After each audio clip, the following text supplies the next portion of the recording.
Hey everybody, welcome to the Dad Challenge Podcast. My name's Josh. I'm here banging upstairs because things are happening in this house and I'm very excited. But today we're doing a full lid Friday. It's been a while since we've done one of these, but I've got a little list of things that don't equal an entire show, and so we put them all in one and we send it out with a bow and a kiss. Today we're talking about Dougherty Dozen starts a YouTube channel for Harley, which is crazy because everybody's like, she doesn't explain her kids anymore. Whoever says that, get wrecked, okay? We're gonna do an update on Emily Kaiser with what's going on with her husband, and there's an article that we should be reading. It's really, really important.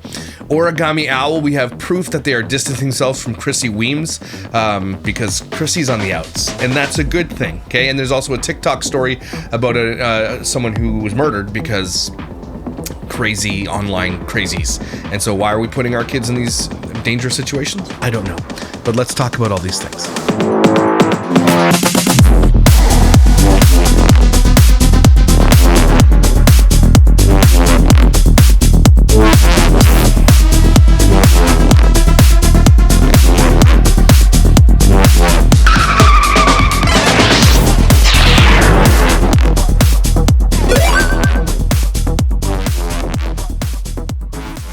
So first, I want to go into Dougherty Dozen.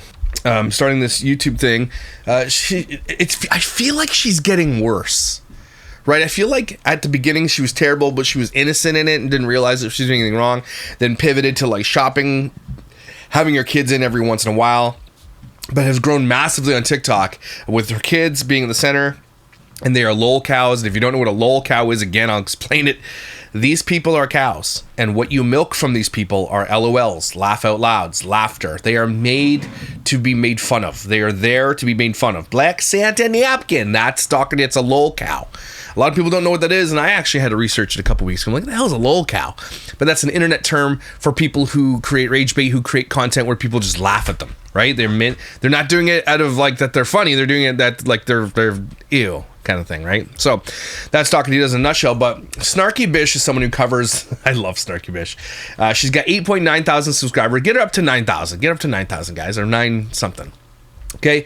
Snarky Bish has been doing videos on Dougherty Dozen for a while. I love her, I think, Scottish accent. I could be wrong about that. I hope I don't offend her. But she did this little video. I'll show you a little snippet of it because I want you to actually go watch it.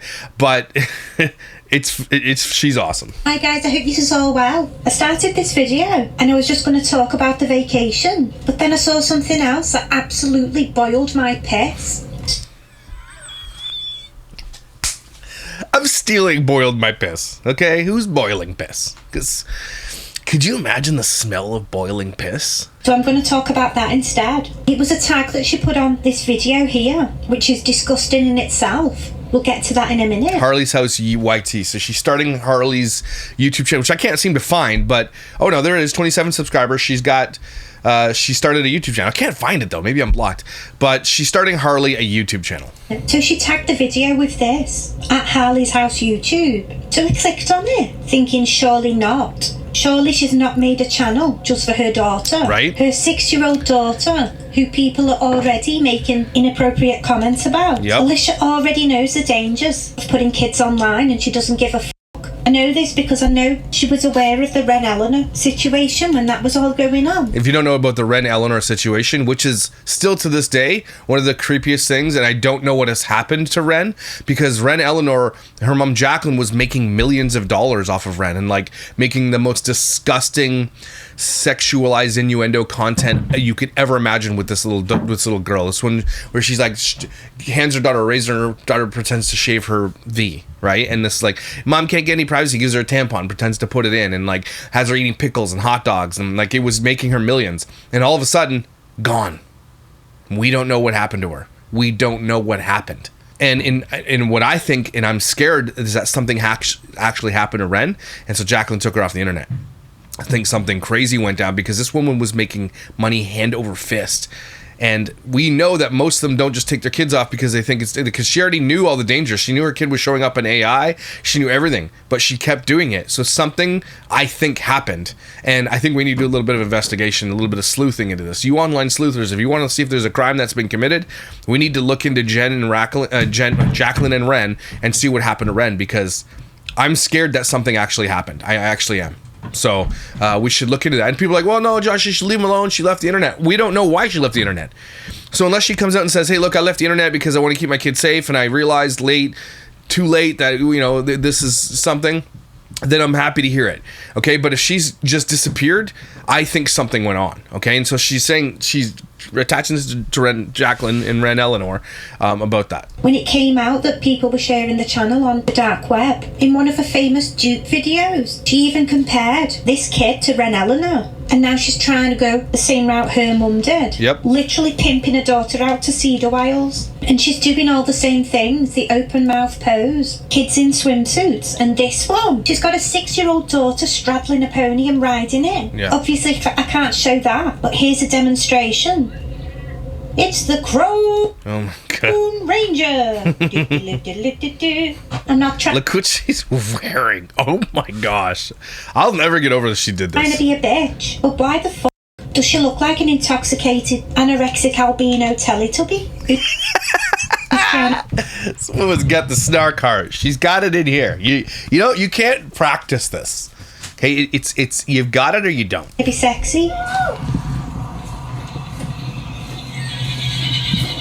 And this is not the only video where I thought she actually seems to be catering towards people who like seeing kids in an unhealthy way. So before they went on vacation, she filmed this roll call where the kids are telling her what they want to do for the summer. It looks like this is what they were filming when someone drove by and took footage of them looking like a cult and put it on TikTok. Yeah. So it looks like Alicia was starting the summer the way she meant to go on, by exploiting the kids to within an inch of their lives. Yeah. So I agree with everything that Snarky Bish says. Go ahead and subscribe to Snarky Bish, guys. She deserves your view. She's out there snarking to raise awareness like I do. It's pretty cool. Yeah. So that's what Dougherty Dozen is. She just doesn't care. Like, people who think that she doesn't, and who think she's a good mom, and who think that she's doing better, she's not. Okay, she's really, really not. She's doing worse. Serious question, because when I'm a loser and I don't do TikTok, when people give galaxies and roses, what do the creators actually get? Payout. I mean, it's not the full amount they get, but he's using the fact that it'll follow you back for galaxies, so it adds up. I seen 2 galaxies and a whale get sent back and back after he said he would follow. I guess you get paid for that. Unboxing toys. What's going on here? Yeah, she keeps making their lunches in the summer for some reason. Oh, I've never seen this one. Accountability. Here's how we parent our 10 children of varying ages and abilities. They don't. That's how they do it.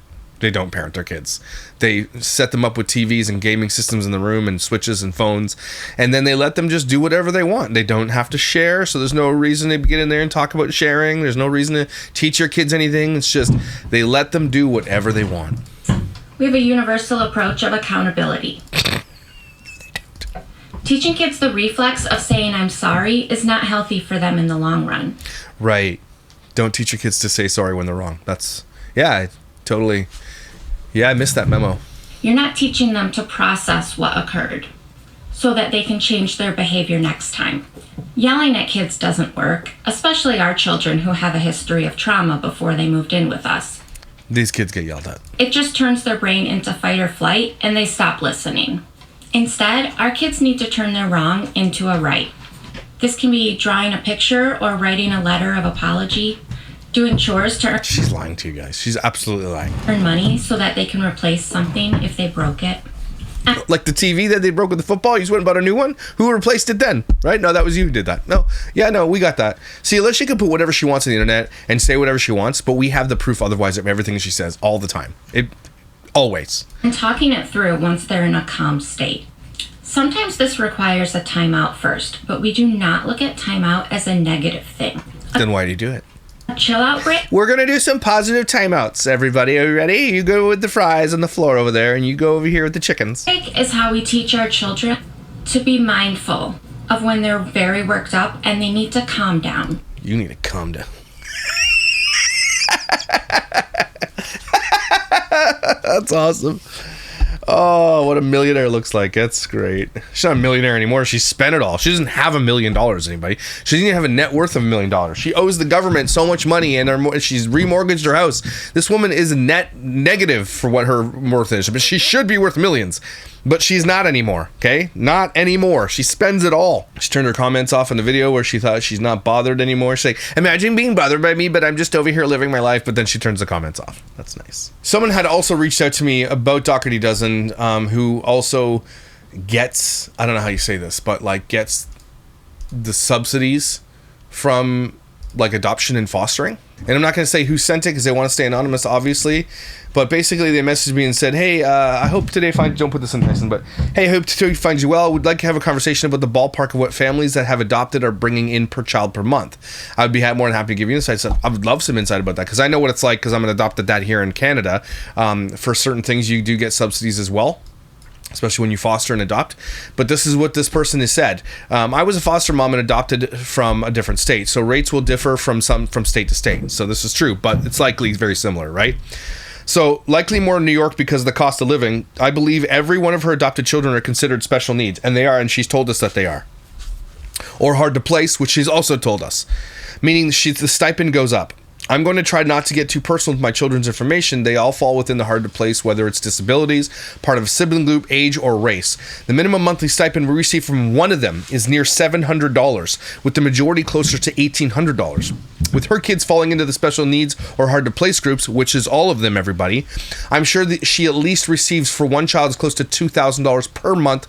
With the higher cost of living in New York, each child is also on Medicaid, and any medical bill that is not covered by insurance can be sent to the adoption agency for reimbursement or covered. They receive free in-state tuition to any public university or college. I also know many foster families know how to negotiate for higher stipends and additional stipulations in order to adopt a particular child. I have seen families in pre-adoption that have demanded brand new vans just to contemplate adopting a child. I'm sure the Doughertys have likely been known to do this as well. If you have any specific questions for me, let me know. So that's very interesting. It's very similar to Canada, very similar to Ontario, right? A lot of people don't realize that you can actually, and it's crazy because you should even think about this, but kids are expensive, and if you want to adopt and foster, I mean, it should be subsidized.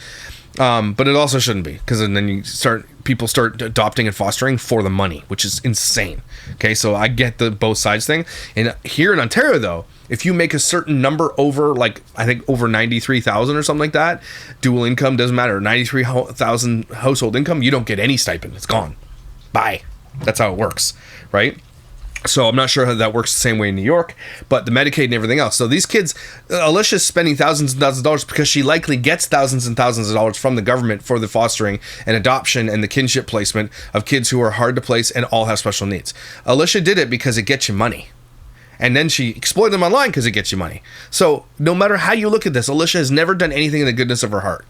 It's always been about the dollar. Always has been. She's disgusting. She's a piece of garbage. And when these kids speak out, it's going to be insane. So, Alicia, you get Douche Mom of the Day. Congratulations. It's been a long time since I handed one of those out. All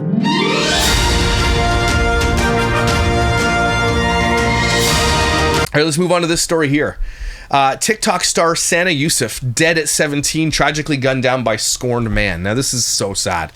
And another reason you shouldn't allow your teenagers, especially your teenage girls, have social media accounts where they're performing, doing dances and everything else. It's an Ava Madry type story. And I know I say her name all the time. She's one of the core memories on this channel about what has happened to her, and she's still on the internet. But this is just, don't have your daughter on the internet and unchecked, and not checking who she's talking to, and any kid, not just girls, but boys too. But like, if you're going to let your daughter have a social media account where they're performing and doing dances and doing all this shit, you should be monitoring it at the very least, and so many aren't, okay? Or just don't at all. Don't let them do it at all. So a teenage TikTok star was gunned down in Pakistan, and cops say it all came down to a guy who couldn't take no for an answer. 17-year-old Sana Yusuf, who racked up over $1 million online, was shot dead at her home in Islamabad Monday night. This is a couple of Monday nights ago. The cops have since arrested a 22-year-old man for her murder. Cops say the guy spent hours lurking outside Sana's home before carrying out what they're calling a cold-blooded, gruesome murder, all because she kept shutting him down time and time again. Sana was a rising star in Pakistan, pulling over 800,000 TikTok followers with her lip-sync, skincare tips, and charm. Just hours before her death, she posted a video cutting her birthday cake celebrating turning 17. And so the reason I cover this type of story is because it's really important that you guys understand that you don't know if your kid's going to go viral. And I've said this so many times on this social media, it's about getting lucky. Right? Or not lucky in this case, right? So your kid might make a video that will make them go viral, and then that's it. These parents, like Ava Madjuri's parents, she was pulling in hundreds of thousands of dollars. Look at what's their face, the most followed girls, I forget their names, but their parents quit their jobs and helped them their daughters run their social media. Look at the bop houses. Look at Piper Raquel. All these kids are going to enter into these OnlyFans bop house type things, and parents are like supporting it and filming the content for their kids, and it's just all around disgusting and nasty. Every single kid that was part of Piper Raquel's squad, as much as Tiffany is the main monster here, those parents are also the monsters for allowing your kid to be a part of this. This is really, really, really dangerous. And if you don't monitor your kids on social media, it's going to be very, very scary. Because, again, we're just not educated. We really aren't. Us parents are not educated. We grew up half on the internet, half not on the internet. And now we're parents, and we're like, our kids are becoming like the guinea pigs for this generation of internet craziness. And we don't know what we don't know because we don't know it. So I'm telling you what you should know now. Don't let your kids on social media. If they want to scroll and do those things, still no. But if they do and they're old enough and you think they're smart and wise enough to do it, okay. But don't let them put videos on there. Are you serious? Imagine we were teenagers putting videos on the internet. Just don't do it. And again, if this is the case and it is happening, are you not monitoring the DMs and things that are going on inside there? You should. And if they say no, then they shouldn't be on there. You own your kid's phone. You own their privacy. It's up to you. And you shouldn't destroy their privacy by putting it online, but my kids don't get to be like, if I want to look at my daughter's phone, I'm looking at my daughter's phone. That's the way it's going to be. And she knows that. Those are the rules set in place before we bought it for her. It's crazy what happens to kids online, especially if they're in gaming, things like Roblox and all that stuff. And if you're not monitoring it, do better for your kids, everybody. That story is really, really interesting. Okay, let's move on to Della Vlogs. Bella the Clown asks, do I need another? No, you don't. You don't even like this one, and this one doesn't like you. So don't buy another child, okay? Ooh, Bella, could you be more full of yourself? Face. Now that you've seen the squishy face Barbie, you can't unsee it when you see Bella. Apparently, they let off some fireworks in Lake Powell where they were, and it is illegal to do that. So you're not supposed to do it, and they did it because we're YouTubers. Do you know who we are? If we want to do like fireworks, we can do whatever we want. They've had their daughter's story again on the boat without a life jacket, which is illegal. Kids should be wearing life jackets in boats. I think it's illegal. It should be illegal. If it's not, it should be. Having this kid pretend to jump off a 12-foot diving board, I don't think she actually did. But not having your kid not in a life jacket is bananas. It's banana boats, because what if something happens to your boat, right? Accidents happen all the time, especially on the water. And if your kid's not wearing a life jacket, you're screwed. These people are absolute banana monsters. I hate them. Seems they're mad about the backlash. This was 7 days ago. Something says, what are your thoughts on letting kids be bold and explore? Is it possible to do dangerous things safely? Do you feel parents sometimes hold back kids and hinder their confidence in the future? Just some late night thoughts. This is them obviously putting their kid in danger online, and they do it. There's a picture with Story with her hand in a blender. Like, these people are absolute bananas with the safety of their kid, and it's going to end badly for them, and they're going to end up in the news, and they're going to be like, privacy please. It's not going to happen. Apparently Chrissy is already shilling her Airbnb. This is how we're making money thing. Now this is a good segue into what's happening with Chrissy Williams. If you didn't know anything about the lore about Chrissy Williams, it's Bella's mom who basically started Origami Owl and then used her daughter as the story, like her daughter started it. It's bullshit lie. Her daughter didn't start shit. Chrissy started it and used her daughter, again, as the story that would get covered in news and everything else. It's like she just wanted a Jeep, and then she started this multi-billion-dollar bracelet corporation. It's not. This is all Chrissy Williams. Chrissy Williams did it all. Okay, Bella just took advantage of it and got it now, and they have made millions of dollars with Origami Owl. But recently, Bella was so excited about teaming up with Buff Bunny. She was friends with Buff Bunny, the girl from Buff Bunny. I think her name's Heidi. They were in 2 years in the making of this one collection, and it was called the Story Collection. And so what we discovered was that no matter what baby she bought, it was going to be named Story, because they wanted to do this Story Collection with Buff Bunny's flat pants. Do you know what I'm saying? Like Lululemon type gym clothes, basically, right? And so it was just disgusting to hear all that. But the outrage that happened amongst the Buff Bunny collaborative was insane for Buff Bunny. People found out what Chrissy Williams did, and if you don't know what Chrissy Williams did, Susan Brockpal, and Susan Brock is a PDF file. Chrissy Williams sentenced to probation for helping Brock hide evidence of a relationship with Teen Boy. I know I've literally showed you guys this article 10 times, and I'm going to continue to show it. Okay. Chrissy Williams, a friend of Susan Brock, the soon-to-be former wife of Maricopa County Supervisor Fulton Brock, who pleaded guilty to charges that she tried to hide evidence of an SA relationship with a teenager Brock was having with a teenage boy, was sentenced to probation this morning. Brock's adult daughter, Chrissy Williams, the friend of Susan Brock, the son of soon-to-be former blah, blah, blah, Brock's adult daughter, Rachel, who was also convicted of charges that she had an SA relationship with the same boy her mother's convicted of molesting. Additionally, Fulton Brock, the boy's parents, and the boy's Church of Jesus Christ of Latter-day Saints all suspected the relationship between Brock and the boy a year before police were called. According to the court documents, the victim would often coordinate meetings times by writing drafts of emails and saving them in the victim's email account. Brock had access to the account and could check messages left by the victim and leave her own for him. Because the emails were only drafts, they were never sent and wouldn't appear in the victim's sent box. Court docs state Brock told the victim to do it this way to avoid being detected by his parents. Again, predators just, they come up with the craziest workarounds for the law. Isn't that insane? On November 2, after Weems had visited Brock in jail, Brock called her from the clink, and the two had a conversation where Weems tried to get Brock to tell her some sort of password-using code talk about a trip the two took to California. I have a question, Weems said to Brock during the conversation. Do you remember when you and I went to California and we went to that you and I, all the girls, went to the beach house and you had to have a password to get in the gate? Do you remember what it is? And first Brock seemed confused by the question, but later, after some hints from Weems, seemed to figure it out. Brock then rattled off a password, supposedly to get into a gate at the beach house in California, which appeared to be the same password to the victim's email account. Chandler Sergeant Joe Favazzo, which is a cool name, told New York Times at the time of her arrest that it's unlikely Weems knew about what happened before Brock's arrest, but says the two saw each other at the jail before the phone conversation about the password. It seems Brock told Weems about the email account and passwords in a prior conversation. Being a good friend, Weems, it appears, was going to delete some incriminating emails stored in the boy's account.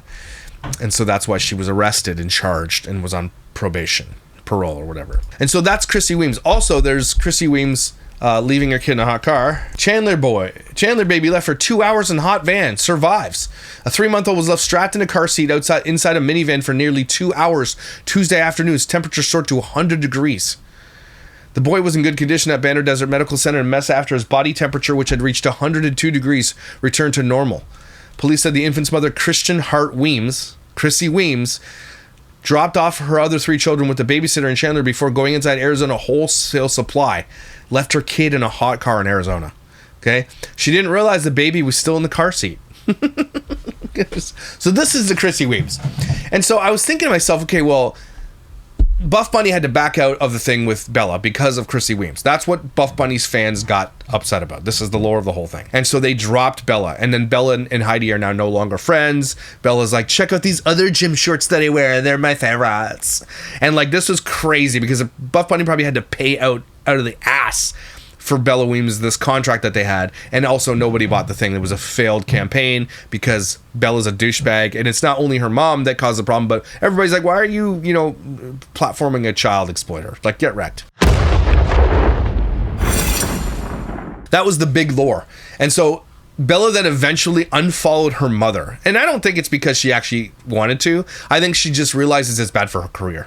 That's what I think. And she would embrace her mother and all the sins of her mother and not really care and have her in content and have her do this, that, and the other thing and have her holding her baby while she introduces it and using the story as a contest for Origami Owl. Don't forget Origami Owl uses children's slave labor, using get your kid to sell it at school and we'll make, you get $5. They were doing all that. They don't care. So Chrissy Williams is the evil center of all of this. And Bella is just like her mother.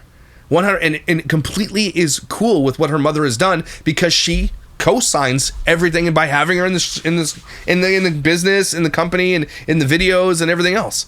And so that's what happened. That's the fallout. So again, Bella unfollows her mother, which is crazy. Okay, and then Origami Owl restructures their website, and you no longer find out who these people are. Let's go. Let's look. Search, contact, return, refund, shipping, wholesale, privacy. There used to be this whole page where they're so proud to be like, who is Origami Owl? And you can't find it anymore.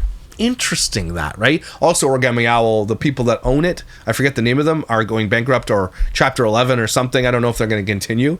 But it looks like it's, this is a dying company because all MLMs eventually die because they're bullshit, right? And this is an MLM. So I'm like, okay, well, damn, I wish I would have screenshotted that. Then welcome to the Wayback Machine. Because you can go to the Wayback Machine and look. I was like, oh, let's go to 2020, right? And you can just look at any of these things. Wayback Machine, if you don't know what Wayback Machine is, it documents the internet. It literally archives it. And so you can go to any of these sites and look at a website that was, this one has it registered back as far as 2010. So we can go in there and look at the website back in a snapshot back in the day and see what they did. Because if you don't believe me that they were highlighting Chrissy Williams and Chrissy Williams wanted to be famous, this is Origami Owl, our story, our founders, right? Where's all this? Who are their founders? Let's take a look at it. Here are our founders: Tyson Basha, Bella Weems, Chrissy Williams right there with their squishy face McGee's. So she literally, if you're wondering, Dallin, what your wife's going to look like when she gets older, there you go, buddy. Enjoy. Tyson Basha, Bella Weems Lambert, Chrissy Williams, co-founder, and then Sean Maxwell, co-founder. Meet our founders. And then there's like, you can click her name. But anyway, Origami Owl has now separated themselves from Chrissy Williams. They don't want her in this. They don't want her to be on the website. They want to distance themselves from, and maybe she's got to sell it up. Maybe they're trying to knock her out from the leadership. I don't know if that's, I don't even know if she's still in leadership. I know Bella doesn't do much here anymore. But again, Bella was never a thing. Bella was just the face of it. She didn't actually do anything. She was just the face of it. Her mother used the daughter, like Bella used his story, and exploited her for this whole thing to grow it. It had nothing to do with Bella. Bella didn't invent shit. Okay, that's just, it's not how this went. It was all Chrissy. And Chrissy knows that she wouldn't have made it on her own unless she used her daughter, because she had a past, a very disgusting past. So take with that what you will. Chrissy Williams, you're a dickhole of the week. Congrats.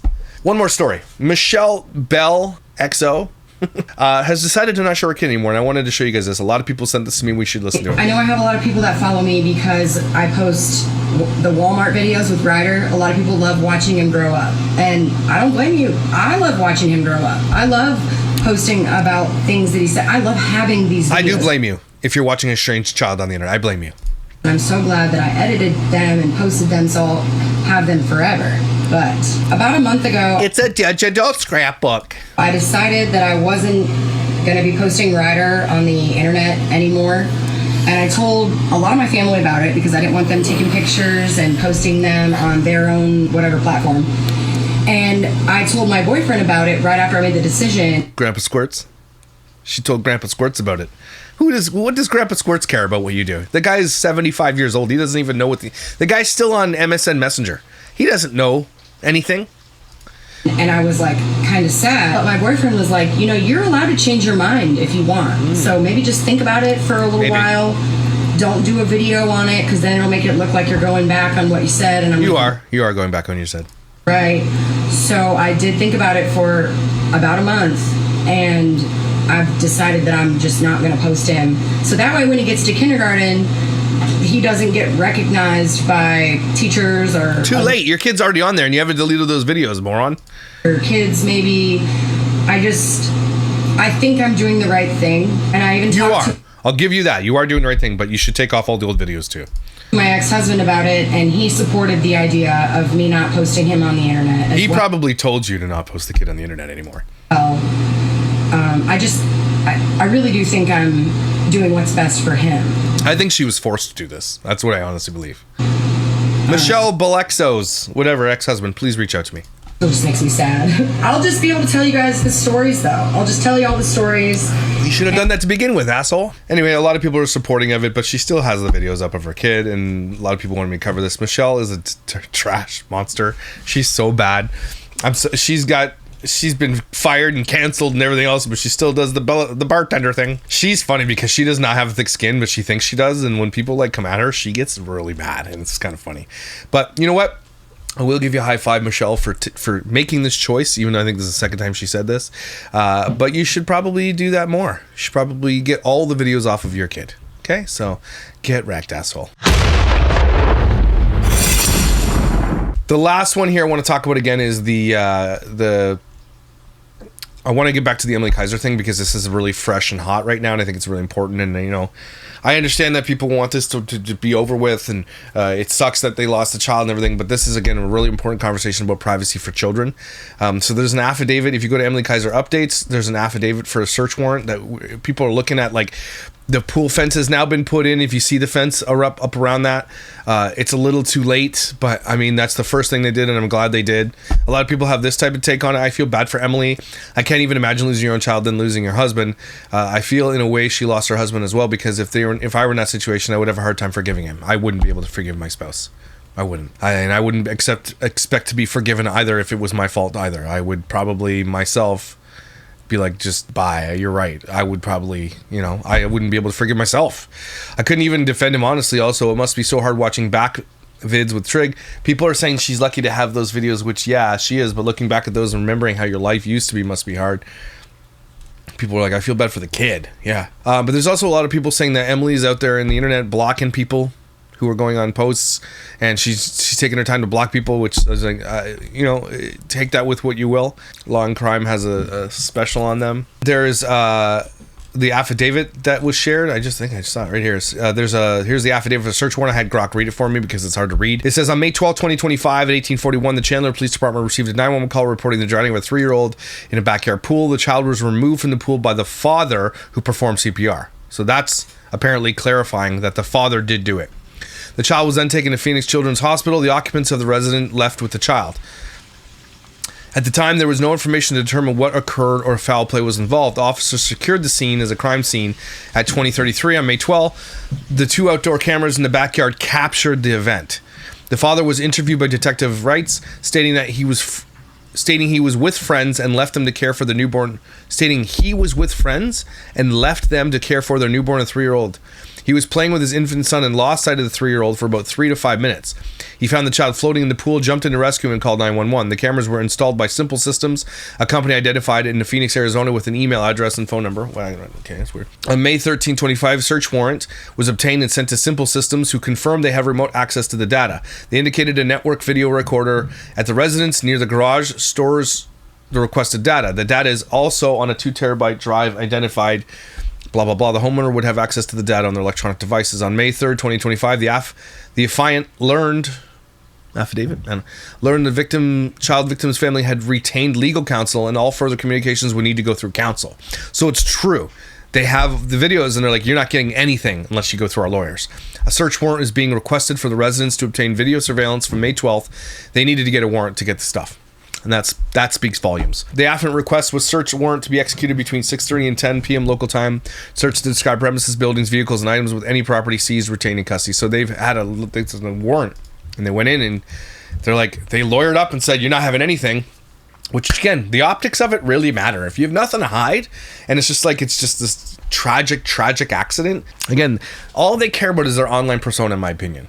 They care about what this looks like and the optics of it all, and that's why they lawyered up, and that's why it wasn't about privacy, it was about not being held accountable. And which leads me to this article here, which is really, it's an AZ Central, and it was released on June 17th, over a month ago, and it says, don't tiptoe around why Emily Kaiser's son drowned. Trig Kaiser died because nobody was watching him. It's a brutal thing to say. It's also the truth. And soon other young Arizona children will follow him in far too early grave. And this is, again, people are adamantly just like trying to use this to bring awareness to pool safety. And I think that's natural and that should happen. We now know that 3-year-old met his end. It was a usual, infuriating, predictable equation that kills far too many Arizona children. Open pool, distracted parent, death, and lifetime of grief. Simply, brutally put, Trig Kaiser died because nobody was watching him as he played near an open backyard pool. Brady Kaiser, the husband of social media influencer, told Chandler police he was watching their 2 children on May 12th when his wife went out with friends, according to a search warrant affidavit filed to get security footage to ascertain what happened. Brady told police he saw Trig playing by the pool after dinner, but got distracted by the couple's 2-month-old son. He estimated he lost track for 3 to 5 minutes. He found Trig floating in the pool. We already know that. Trig died 6 days later. His death was a national sensation of sorts, as Emily has a massive following online where she documents her family's life. Police, in announcing her son's death, called it unimaginable. Took issue with that because Trig Kaiser's death was in no way unimaginable. Drowning is a leading cause of death for young children. 31 children drowned in Arizona in 2023. In the last year for which we have statistics, most were under 5. Every one of those deaths was preventable. Every damn one. Some readers were outraged by my callousness in daring to state the obvious, or so soon after the boy's death. Absolutely disgusting, wrote Chiara. Horrendously inconsiderate, unsettling, and deeply upsetting. Crass, distasteful, and frankly insensitive, wrote Mackenzie. You say we in Arizona are not shocked. At least we shouldn't be. Suggested that you are passing off Trig's traumatic death as a shoulder shrug and almost as if it was deserved. That line was significantly disgusting to read, she wrote. Millions of people are in fact shocked, as they should be. Yes, they should be shocked, because Trigg's death should prompt anything but a shrug of the shoulders. Trigg's death should shock us into action. It should prompt action. We should be shocked enough to cover our fence or our pools. If we take care of young children, Child Crisis Arizona, in partnership with Salt River Project, State Farm, and the 493 Firefighters Foundation, offers free pool fences to eligible families. We should be shocked enough to ensure the gate is closed or the cover is on. Shocked enough to learn CPR. Shocked enough to never ever look away when our kids or grandkids are in or near water. Not ever. Shocked enough, finally. Trig Kaiser is believed to be the first Arizona child to drown this summer, which keeps tabs on such horrors, but he won't be the last. Before summer end, dozens will follow him into a far too early grave. Through their passing, will barely register notice. Picture Brady Kaiser. Picture your own son or relative. Brady Kaiser isn't a bad person because he looked away. He's human, and we as human make mistakes. What happened to him could have happened to you or me. It could happen today or this weekend. So yeah, if you have children or grandchildren, imagine it as a sickeningly vivid detail as you can stomach. Picture in your mind what it would look like to find that son or daughter, that grand or granddaughter dead or lying in your pool. Dead or dying in your pool, what it would feel like. Picture it and then redouble your efforts this summer to make sure it doesn't happen. In a second, a child can slip away silently, and in a second, you can never ever get back or get over. And so I know that article seems a little bit brutal, and in covering this and the way that I normally do cover this can seem a little bit brutal as well. But this is one of the most important stories right now when it comes to pool safety, child safety, and online safety for kids. And we can't look away, and we're gonna continue to cover it. And if he does get prosecuted, which I actually highly doubt he will, but maybe they will, because they need to make an example of these parents in Arizona who are not taking care. Maybe that's the idea, is to hey, we got to make an example of this guy. He's not going to end up in prison, but they got to make an example of this so parents start perking up and listening. The virality of this is really important because it's obviously making people think about pool safety. There's already a couple influencers who put fences around their pools, except for Della for some reason, except for Kay and Tay for some reason. They need to put fences up around their pools. And they need to tell their followers, hey, this is what we're doing. This is the company we're using. Do it for a freaking ad read. I don't give a shit. Just protect your kids. You're failing to protect them online. Why are you failing to protect them in real life too? There's no excuse for it. Okay? And you don't want to be the next statistic. You don't want to be the next person covered all over the internet for this type of thing. And there's been conjecture and argument and debate about whether or not Emily's coming back. I don't think she's coming back after this. I don't think it's possible. So, and I was gonna say the silver lining is that maybe people. There's no silver lining here, guys. Protect your damn kids in every single way possible, please. Okay, everybody, take a deep breath. Thanks for being here on a Friday, everybody. Hope you had some fun, but also had a serious conversation. I think it's important that we do these things. What say you about pool safety? Okay, if you don't have a fence, why not? Get one now. Do it. Okay? Also, be awesome and protect your kids. Don't forget someone has a crush on you, okay? And you have really good pants on. I'll see you when I see you.